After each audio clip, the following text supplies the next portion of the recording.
সাবেক প্রধানমন্ত্রীর উপদেষ্টা সালমান এফ রহমান সহ ৩ জনকে অবাঞ্ছিত ঘোষণা করার পরদিনই চাঙ্গা ঢাকার পুঁজিবাজার। আবারও লেনদেন ছাড়িয়েছে ১,০০০ কোটি টাকা, প্রায় ১০০ পয়েন্ট বেড়েছে মূল সূচক। সাধারণ বিনিয়োগকারীরা বলছেন, অপরাধ করে যে ছাড় পাওয়া যায় না তার নজির এই সিদ্ধান্ত।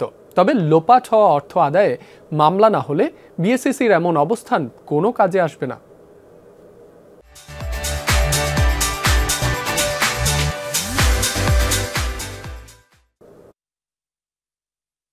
দেশের বহু শিল্প প্রতিষ্ঠানের কর্ণধার ক্ষমতাচ্যুত প্রধানমন্ত্রীর বিনিয়োগ উপদেষ্টা সালমান এফ রহমানকে পুঁজিবাজারে কারসাজির জন্য বরাবরই দায়ী করা হয়। অভিযোগ ছিল, দুর্বল কোম্পানির শেয়ারে অর্থ লগ্নি করতে বিনিয়োগকারীদের প্রলুব্ধ করতেন তিনি। অনিয়ম হয়েছে বন্ডকে কেন্দ্র করেও। সবশেষ একটি ব্যাংকের নামে প্রচারিত আমার বন্ড প্রকল্পে অনিয়মের অভিযোগে বুধবার সালমান এফ রহমান, তার ছেলে শায়ান রহমান ও বিএসইসি সাবেক চেয়ারম্যান শিবলি রুবাইয়াতুল ইসলামকে পুঁজিবাজারে আজীবনের জন্য অবাঞ্ছিত ঘোষণা করে নিয়ন্ত্রক সংস্থা বিএসইসি। এর জের ধরে সপ্তাহের শেষ কার্যদিবসে লাফিয়ে বাড়ে ঢাকা স্টক এক্সচেঞ্জের সূচক। বৃহস্পতিবার প্রথম 2 ঘণ্টাতেই লেনদেন হয় ৬০০ কোটি টাকা। দিন শেষে এই পরিমাণ ছাড়িয়ে যায় ১,০০০ কোটি। লেনদেনের পরিমাণ হিসেবে শীর্ষে ছিল সিটি ব্যাংক, ব্র্যাক ব্যাংক ও বাংলাদেশ শিপিং কর্পোরেশন। বিনিয়োগকারীরা বলছেন, বিএসইসির নতুন সিদ্ধান্তের ইতিবাচক প্রভাব বাজারে কিছুদিন থাকবে। আমি উনাকে অবাঞ্ছিত ঘোষণা করলাম, বাট উনার তো কোনো শাস্তি হলো না, উনকে বিনিয়োগের টাকা ফেরত দেয়নি। তার একটা দিক নির্দেশনা দেওয়া হোক। আপনি অবাঞ্ছিত ঘোষণা করা মানে আমি মনে করি তাকে সেফে নিয়ে যাওয়া। জিএমজি থেকে দুনিয়ার টাকা নিয়ে গেছে সালমান এফ রহমান। এখন এগুলো তো ভাই উঠানোটা সো টাফ। তার সম্পত্তি সব মানে ফিক্সড করে ফেলছে।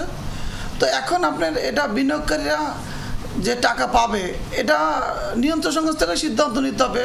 ভালো শেয়ারগুলো মুভমেন্ট করে নাই, তাদের কারণে তারা কিছু কিছু শেয়ারকে তারা ছায়ার তলে রাখা, তারা খুব বাজে শেয়ারকে দিয়ে পুঁজিবাজারকে ধ্বংস করছে পরিকল্পিতভাবে।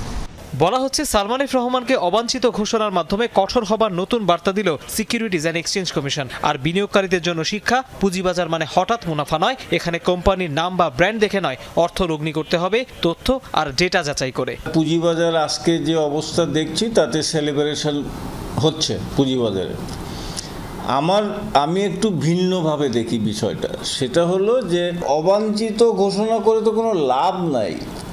যেটা লাভ হতো সেটা হলো ক্রিমিনাল কেস যদি আপনি চালাতেন, যদি কোনো অপরাধ করে থাকেন ওনারা। 2010 সালে পুঁজিবাজার ধসের ঘটনায় সালমান এফ রহমানের বিরুদ্ধে বেশ কিছু পর্যবেক্ষণ ও সুপারিশ দেয় তৎকালীন খন্দকার ইব্রাহিম খালেদ তদন্ত কমিটি। তৌহিদ হোসেন, যমুনা নিউজ, ঢাকা।